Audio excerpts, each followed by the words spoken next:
अपने आंदोलन को हिंदुओं के बीच में फैलाने के लिए भारत के मुसलमानों को एक गैर राजनीतिक चेहरे की जरूरत थी और यह जरूरत चंद्रशेखर आजाद उर्फ रावण के रूप में पूरी हुई है।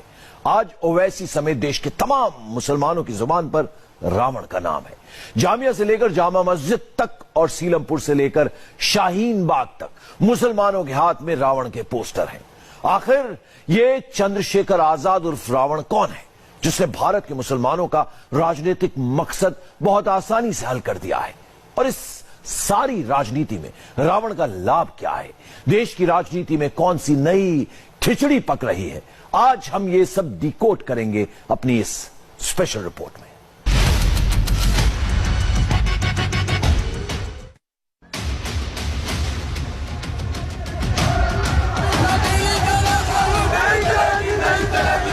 चंद्रशेखर आजाद उर्फ रावण दिल्ली की जामा मस्जिद की चौखट और भारत के सैकड़ों मुसलमानों का साथ। इन तस्वीरों की नई राजनीति को आज पूरा देश बहुत गहराई से समझना चाहता है। एक नेता जो अपनी मूंछों को ऐंठता है, अपना उपनाम रावण रखता है, उसे देश के मुसलमान अपना हीरो क्यों बनाना चाहते हैं? चंद्रशेखर आजाद रावण की तस्वीरें प्रदर्शनकारियों के हाथों में हैं और कहीं कहीं ये तस्वीरें डॉक्टर अंबेडकर जैसे बड़े नेता की तस्वीरों के साथ नजर आ जाती हैं। मुसलमान पूरे देश को ये दिखाना चाहते हैं कि उनके साथ एक अनुसूचित जाति का नेता है जिसका नाम है चंद्रशेखर आजाद रावण। लेकिन ये रावण कौन है जिससे भारत के सबसे शक्तिशाली परिवार की बेटी प्रियंका गांधी अस्पताल में मिलने जाती है? चंद्रशेखर आजाद रावण चुनाव नहीं लड़ना चाहते, लेकिन मायावती को यह डर क्यों लगता है कि चंद्रशेखर उनकी राजनीति को खत्म कर सकते हैं? ये दिलचस्प राजनीति आज हम पूरे देश को समझाएंगे, लेकिन सबसे पहले कहानी शुरू होगी 20 दिसंबर 2019 की इस तस्वीर से। शुक्रवार के दिन जब पूरे देश की निगाहें जामा मस्जिद में मुसलमानों के विरोध प्रदर्शन पर लगी हुई थी और अचानक वहां चंद्रशेखर आजाद रावण की मौजूदगी ने सबको चौंका दिया। इस नई राजनीति के माध्यम से कोशिश ये की गई कि नागरिकता कानून के खिलाफ मुसलमानों के प्रदर्शन को दूसरे लोगों के बीच भी फैला दिया जाए। शायद इसीलिए दिल्ली पुलिस ने चंद्रशेखर रावण को हिरासत में ले लिया। लेकिन हिरासत के पहले भी चंद्रशेखर आजाद रावण ने लोगों को सरकार के खिलाफ भड़काने में कोई कमी नहीं छोड़ी।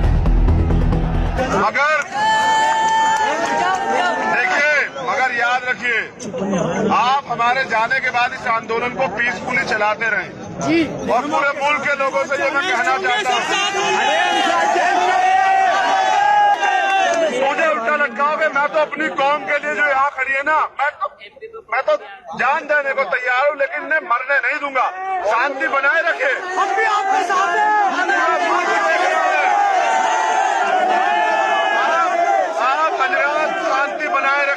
चंद्रशेखर को उल्टा लटकाएंगे ले जाके। मैं कह रहा हूँ आप मेरा कत्ल करवाइए साहब, मैं चलने को तैयार हूँ। मुझे उल्टा लटकाओगे। मैं तो अपनी कौम के लिए जो यहाँ खड़ी है ना, मैं तो जान देने को तैयार हूँ, लेकिन इन्हें मरने नहीं दूंगा। शांति बनाए रखे। हम भी आपके साथ हैं।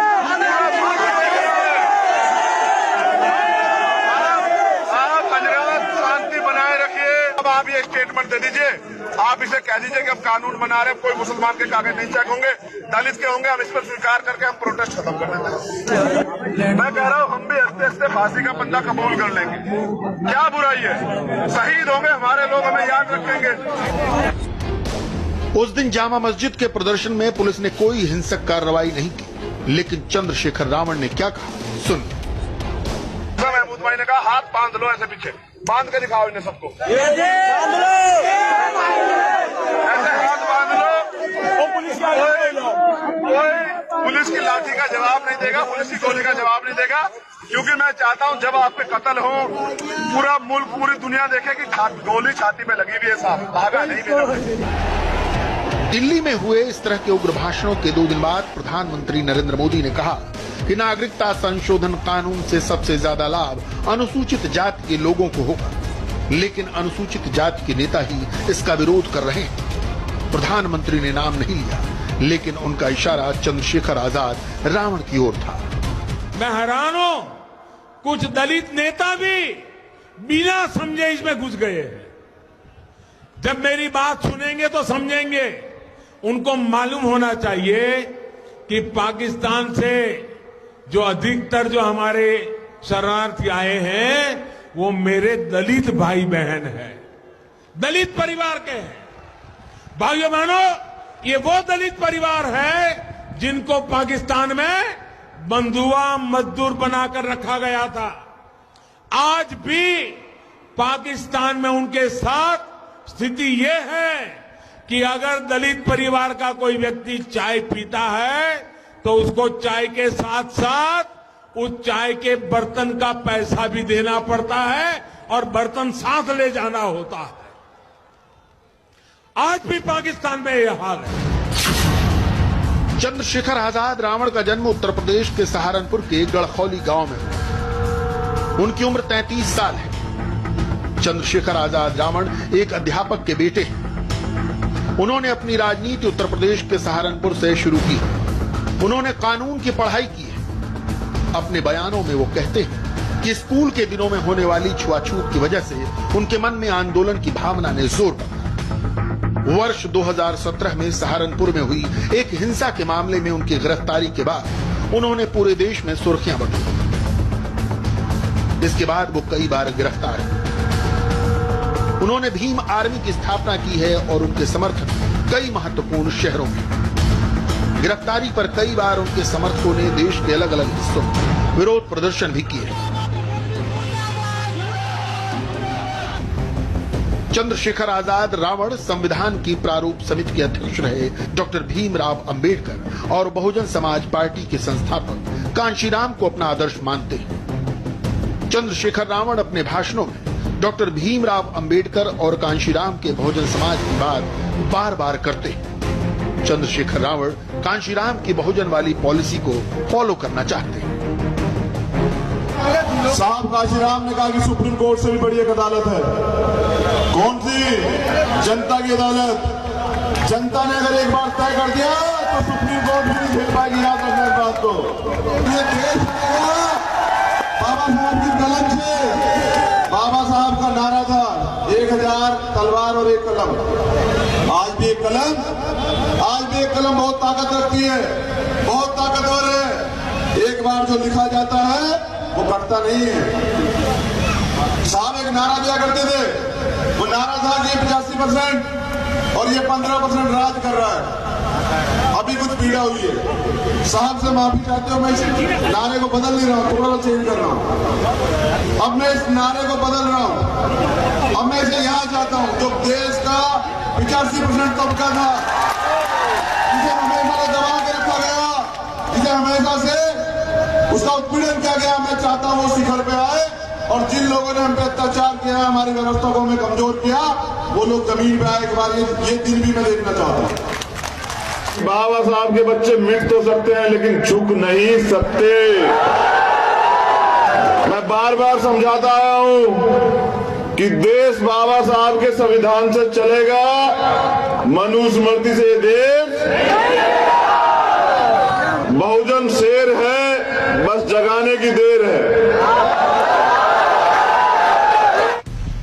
इन भाषणों ने अनुसूचित जाति के युवाओं के बीच चंद्रशेखर आजाद रावण की लोकप्रियता काफी बढ़ा दी है, लेकिन बहुजन की राजनीति को कांशीराम भी लागू नहीं कर पाए। तो क्या ये कठिन काम चंद्रशेखर रावण कर सकते हैं? राजनीति में मायावती के गुरु रहे कांशीराम का बहुजन सिद्धांत ये था कि सिर्फ अनुसूचित जाति के लोगों को वोट बैंक नहीं बनाना है, अन्य पिछड़ा वर्ग और मुसलमानों को भी साथ में लाना है, क्योंकि ये सभी मिलकर सत्ता के नजदीक पहुंच सकते हैं। कांशीराम ने ये राजनीतिक प्रयोग करते हुए मुलायम और मायावती की गठबंधन सरकार बनवाई थी, लेकिन लखनऊ में गेस्ट हाउस कांड की वजह से ये बहुजन का राजनीतिक प्रयोग फेल हो गया। अब चंद्रशेखर आजाद रावण इसी प्रयोग को दोबारा जिंदा करना चाहते हैं। राष्ट्रीय स्वयंसेवक संघ को वो अपना सबसे बड़ा विरोधी मानते हैं। जहाँ पसीना गिरेगा अपने भाइयों का खून देंगे। अब हम सबसे ऊपर इसलिए बैठे हैं कि पहली गोली हम खाएंगे। तो मुसलमानों से खतरा नहीं है भाई, इस देश को खतरा है तो संघियों से। इस देश को खतरा है तो हिटलर की औलादों से खतरा है। ये सावरकर के रिश्तेदार हमें इस देश से नहीं निकाल सकते। लेकिन इस देश में जो नीति काम करती है, जो नागपुर से चलती है, कहां से चलती है? कहां से चलती है?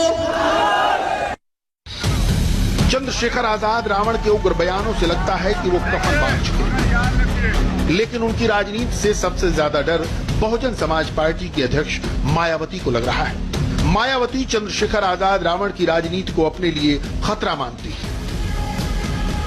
चंद्रशेखर रावण बार बार अपने बयानों में मायावती को बुआ कहते हैं और उनकी तारीफ करते हैं, लेकिन मायावती बार बार यही जवाब देती हैं कि वो उनके भतीजे नहीं हैं। तब बुआ जी ने बहुत काम किया है, बहुत संघर्ष किया है, मैं उनको सलाम करता हूं। और किसी पार्टी से मेरा कोई लगाव नहीं है। भीम आर्मी का राजनीतिक संगठन है। बस हमारा प्रयास है कि जागरूक वोटर हैं, हम प्रयास करेंगे उस व्यक्ति को वोट दें, उस पार्टी को वोट दें, उस संगठन को वोट दें जो भाजपा को हरा रहा। दरअसल कहा यह जाता है कि मायावती के राजनीतिक वारिस अब आकाश आनंद होंगे, जो मायावती की रैलियों में मंच पर कई बार देखे गए। बीएसपी इस पर कुछ साफ नहीं बोलती, लेकिन शायद वो अपने युवा वारिस की राजनीति के लिए चंद्रशेखर आजाद रावण जैसे नेताओं को खतरा मानती है। चंद्रशेखर आजाद रावण के बारे में कहा जाता है कि उन्होंने अपने नाम से रावण उपनाम हटा दिया है, लेकिन अब वो पूरे देश में रावण के नाम से ही लोकप्रिय हो चुके हैं। बड़ा सवाल यह है कि क्या चंद्रशेखर आजाद रावण मुसलमानों को साथ लेकर अनुसूचित जाति के अलावा दूसरे हिंदुओं का भरोसा जीत पाएंगे? ये कह पाना आज बहुत मुश्किल है।